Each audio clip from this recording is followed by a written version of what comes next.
आपका और एक नए वीडियो में और एक नए टॉपिक के साथ। Pakistan media crying is India Bash 57 Muslim nation OIC on Ram मंदिर। तो 57 मुस्लिम कंट्री, देखो ये पाकिस्तान जो है उसको माइनस करके सभी कंट्री जो है भारत के साथ खड़े हैं और भारत को चाहते हैं, भारत के साथ ट्रेड करना चाहते हैं। भगवान श्री राम हमारे बीच पे पधारे तो उसमें भी उन्होंने अच्छी बातें की है। और बाकी तो पाकिस्तान यहाँ पे अब अच्छी बात है कि इस वाली वीडियो में नहीं दिख रहा है, लेकिन मेरे को जिक्र करने का बिना मेरा वीडियो अच्छा नहीं बनता, मैं ये बोलता हूँ। तो दोस्तों पहले वीडियो स्टार्ट करते हैं। आशा करेंगे पसंद आएगा और पसंद आए तो लाइक शेयर और कमेंट में जय श्री राम जरूर लिख दीजिएगा। और चैनल पर पहली बार सब्सक्राइब नहीं किया तो सब्सक्राइब जरूर से। चलिए स्टार्ट करते।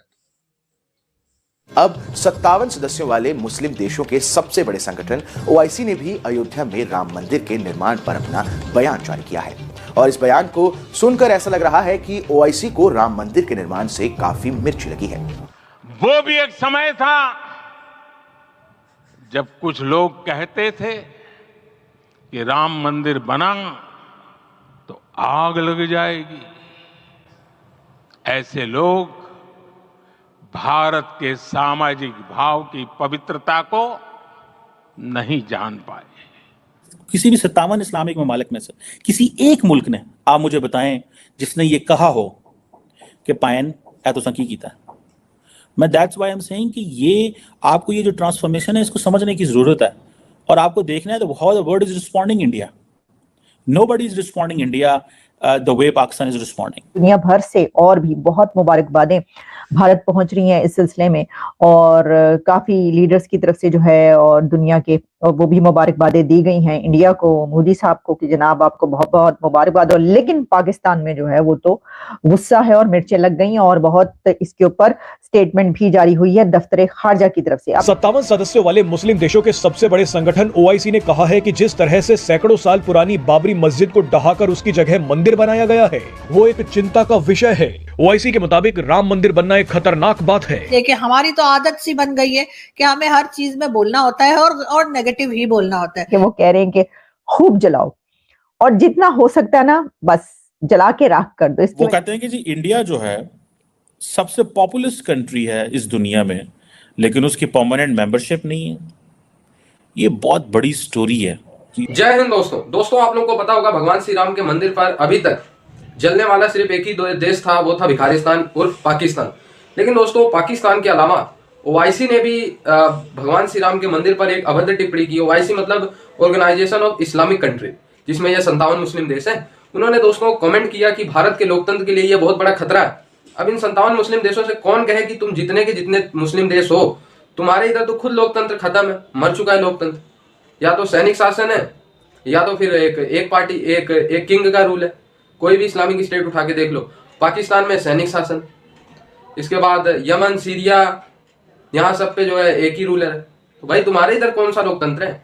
ये बताओ कौन सा ऐसा इस्लामिक देश है जहाँ पे कोई और धर्म के लोग रह सकते हैं इस्लाम के अलावा? कोई नहीं रह सकता, कोई खुले में पूजा नहीं कर सकता अपने धर्म की इस्लाम के अलावा। ये भारत को लोकतंत्र की शिक्षा दे रहे हैं, जो कि दुनिया का सबसे बड़ा लोकतंत्र है। तो अब इन जाहिलों को कौन समझाए? हालांकि ओआईसी को भारत कई बार बहस कर चुका है और ओआईसी के ही प्रमुख देश सऊदी अरेबिया और यूएई खुलकर अपने देश में हिंदुत्व को प्रमोट कर रहे हैं। यूएई में तो अभी मंदिर का उद्घाटन भी पीएम मोदी करेंगे। सऊदी अरेबिया के मक्का मदीना में स्मृति ईरानी जी जा चुके हैं। तो आप समझ सकते हैं कि ओआईसी में कितनी ताकत रह गई है। 2 ओआईसी के प्रमुख देश तो भारत के साथ ही हैं। किसी भी 57 इस्लामिक ममालिक में से किसी एक मुल्क ने, आप मुझे बताएं, जिसने ये कहा हो कि पायन ऐतोसंकी कीता है। मैं that's why I am saying कि ये आपको ये जो ट्रांसफॉर्मेशन है इसको समझने की जरूरत है और आपको देखना है तो how the world is responding India. Nobody is responding India the way Pakistan is responding.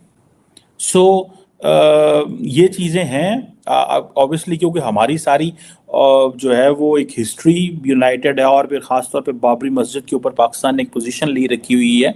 सो कोई भी ऐसा मुल्क नहीं है जो इस तरह रिस्पॉन्ड कर रहा हो। सो मुसलमान दुनिया को इससे कोई नहीं है सरोकार कि आप क्या कर रहे हैं क्या नहीं कर रहे हैं। उन्होंने ठीक है, हमें कारोबार करना है इंडिया से, हमें इन चीज़ों से क्या गर्ज है, हमें बिजनेस करना है। हाँ, वो इंडिया को एज ए बिजनेस प्लेस देखते हैं, वो इंडिया को एज इसलिए एंगल से नहीं देखते कि ये जनाब क्या है, कि उनको इन चीज़ों से कोई गर्ज नहीं है। उनको इस चीज़ से गर्ज है कि जाएंगे तो क्या मिलेगा वहाँ से, कैसे कारोबार होगा, क्या हमें अपॉर्चुनिटी मिल सकती है, हम इनको कैसे इंगेज कर सकते हैं और इनको हम अपना चूरन अपना माल कैसे बेच सकते हैं। इंडिया एज ए मार्केट को हम माल कैसे बेचता है। मोहम्मद बिन सलमान इस बॉलीवुड को देख रहा है कि ये मेरे सऊदी अरब में आके फिल्म इंडस्ट्री को कैसे चलाएंगे। और ये न्यू एज ऑफ इंडिया जो है, इसमें रिलीजन है, इसमें सिविलाइजेशन है, इसमें इंडस्ट्री है, इसमें कॉमर्स है, इसमें वो अपनी they are trying to bring their own values, they want to spread it across the world. ठीक है जी। और they are giving a new shape and idea to India. That is the new age of India. So अगर आप new age of India को explain करें तो जो अंबानी ने एक्सप्लेन किया कि this is about Indian civilization, it is about India seen as an industry, it is seen India with the soft power, it is seen in India। ये वो चीज़ें हैं जिसकी वो बात कर रहे हैं। ये बड़ी लंबी मैं आपको बात बताऊं, ये एक इज समथिंग टू एक्सप्लोर कि पूरी की पूरी जो स्टेट है वो साथ खड़ी हो गई इनके। और आप देखते हैं कि जो इनके ओपोनेंट्स हैं वो क्या करते हैं। आज पाकिस्तान के फॉरेन ऑफिस ने भी एक स्टेटमेंट जारी की और उन्होंने कहा कि जो दुनिया को इसका नोटिस लेना चाहिए। ठीक है, मेरा ख्याल है कि वो जो पाकिस्तान का फॉरेन ऑफिस कह रहा है, the time has gone for that. किसी एक मुस्लिम वर्ल्ड ने 57 इस्लामिक स्टेट्स हैं, किसी एक 57 इस्लामिक स्टेटमेंट से किसी एक ने भी ज्वाइन किया है कि भाई तुमने ये 500 साल पुरानी जो मस्जिद डिमोलिश की उसके ऊपर मंदिर क्यों बनाया। ये बड़े इंपॉर्टेंट क्वेश्चन है। So it means the way world is looking India, obviously Pakistan has shared a history with India. ठीक है, हमारी तो हिस्ट्री एक है ना। ठीक है, 1947 से पहले चले जाएं तो हम क्या हैं, सब इकट्ठे थे, साथ थे। हम कई दफ़ा कहते हैं, वो साजिद तारड़ साहब हमारे दोस्त कहते हैं कि we were together, we have one DNA, हमारा डीएनए एक है। ठीक है, आधे उधर हैं आधे इधर हैं, कुछ हमारे लगते लगाने उधर के, उनके रिश्तेदार इधर हैं, इनके रिश्तेदार उधर हैं। सो ये चीज़ें हैं। सो मैं समझता हूँ कि ये पाकिस्तान, तो ये इसको हम अच्छे उसमें मीनिंग्स में हमें लेना चाहिए, जिसमें उन्होंने कहा कि ये डिस्प्यूट नहीं है, ये सोल्यूशन है। क्योंकि वो आप जानते हैं इसकी तारीख जो है वो क्या है, और सदियों से उसका इंतजार कर रहे थे, और उसके बाद जो है ये दिन आ पहुंचा। उसके बाद उन्होंने बहुत ही एक बड़े जो है उस पे तरीके से किया। बल्कि मैं देख रही थी कि दुनिया भर से और भी बहुत मुबारकबादें भारत पहुंच रही हैं इस सिलसिले में, और काफी लीडर्स की तरफ से जो है और दुनिया के, और वो भी मुबारकबादें दी गई हैं इंडिया को, मोदी साहब को, कि जनाब आपको बहुत बहुत मुबारकबाद। और लेकिन पाकिस्तान में जो है वो तो गुस्सा है और मिर्चें लग गई हैं, और बहुत इसके ऊपर स्टेटमेंट भी जारी हुई है दफ्तर खारजा की तरफ से। अब मैं आपको बताती हूँ कि पाकिस्तान ने क्या कहा है। पाकिस्तान ने कहा है कि जनाब ये जो कुछ हुआ है, पाकिस्तान की बाबरी मस्जिद की जगह राम मंदिर की तामीर की मजम्मत कंडेम किया गया, और उसमें कहा गया, दफ्तर तर्जुमान स्पोक्स पर्सन फॉरेन अफेयर्स का पाकिस्तान के कहना है कि ये जो है भारत की आला अदलिया ने इस घिनौने काम में मुलव्विस जो है जो लोग थे उनको बरी कर दिया और मंदिर की तामीर की इजाजत दे दी। और इसके मुताबिक जो है ये सियासी, मुआशी और समाजी तौर पर भारत के मुसलमानों की पसमानदगी बढ़ाने की कोशिश का हिस्सा है। अब कोई ये पूछे कि पाए केड़ी पसमानदगी, मतलब वहां पे देखें तो सही तरक्कियां कैसी हो रही हैं, ये कौन सी पसमानदगी की आप बात करें। This is unbelievable. पहली बात तो ये कि वो जो मस्जिद की जगह वो तो दे दी गई है, वो जब उसका होगा आप उसको देख लेंगे, लेकिन पसमानदगी मतलब 5th लार्जेस्ट इकोनॉमी से 3rd लार्जेस्ट इकोनॉमी की तरफ वो जा रहे थे। तो कह रहे हो केड़ी पसमानदगी, वो आगे से आपको ये कहें मुंह उठा के, आप जो ये कह रहे हैं अपने मुल्क के हालात देखें। वो उनके लिए राम मंदिर और बाबरी मस्जिद, ये दोनों उनकी उस पॉलिसी में कहीं फिगर आउट नहीं करते। उनकी पॉलिसी में ये फिगर आउट करते हैं कि कतरीना कैफ, सलमान खान, शारदा कपूर और इन लोगों को हमने सऊदी अरब कैसे लेके जाना है। That's how they are looking. वो कहते हैं कि हम सचिन तेंदुलकर और जो बाकी क्रिकेटर हैं, हमने ये उनको सऊदी अरब कैसे लेके जाना है ताकि हम उनसे जाके अपना क्रिकेट वहाँ पे कराएं।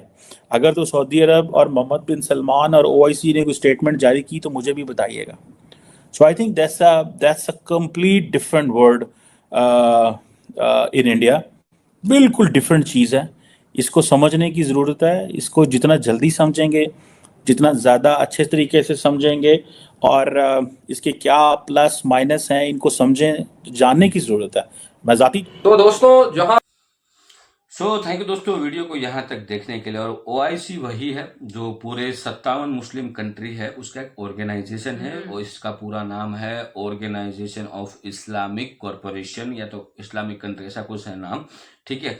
तो उन लोगों ने जब ये मस्जिद वाला मामला आया था और मस्जिद को वहां से ध्वस्त किया गया, उस समय का ये बात है, और उन्होंने कहा था कि यदि ये राम मंदिर बना तो कुछ बड़ा हो सकता है प्रॉब्लम, ठीक है। तो कुछ नहीं होता। देखो भगवान राम जिसके साथ है ना उसका बेड़ा पार है। हाँ, और भगवान ने जो चाहा है वो तो होगा ही वही रहेगा। आप होगा। लोग सब हाथ पैर मारते रहो, कोई फर्क नहीं पड़ता। बट इन लोगों को पता क्यों नहीं, इन लोगों को समझ में क्यों नहीं आता है कि आप पौराणिक हिस्ट्री में जाओगे तो वही जगह थी, वही राम लल्ला पे जन्मे थे और वही राम लल्ला का मंदिर था, ठीक है।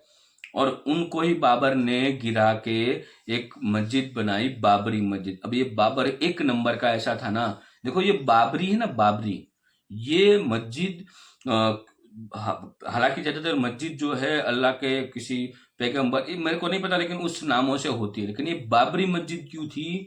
क्योंकि ये था अय्याशी वाला बाबर, ठीक है। उसको हर एक चीज में अय्याशी करनी थी और उसका एक बॉयफ्रेंड था, गर्लफ्रेंड नहीं, बॉयफ्रेंड। उस बॉयफ्रेंड के नाम पे बाबरी मस्जिद बनाई गई। क्यों? क्योंकि हमारे भगवान श्री राम का नाम खराब करने के लिए, हिंदुओं को नाम खराब करने के लिए, उसके बॉयफ्रेंड के नाम पे। अब मैं उससे ज्यादा तो अधिक शब्द नहीं बोल सकता, आप समझ जाएगा उसमें जो इतना मैं बोल रहा हूँ उस नाम। अब जाइए बाबरी मस्जिद का हिस्ट्री पढ़िए, बाबर के बारे में पढ़िए, आपको समझ में आ ही जाएगा, ठीक है।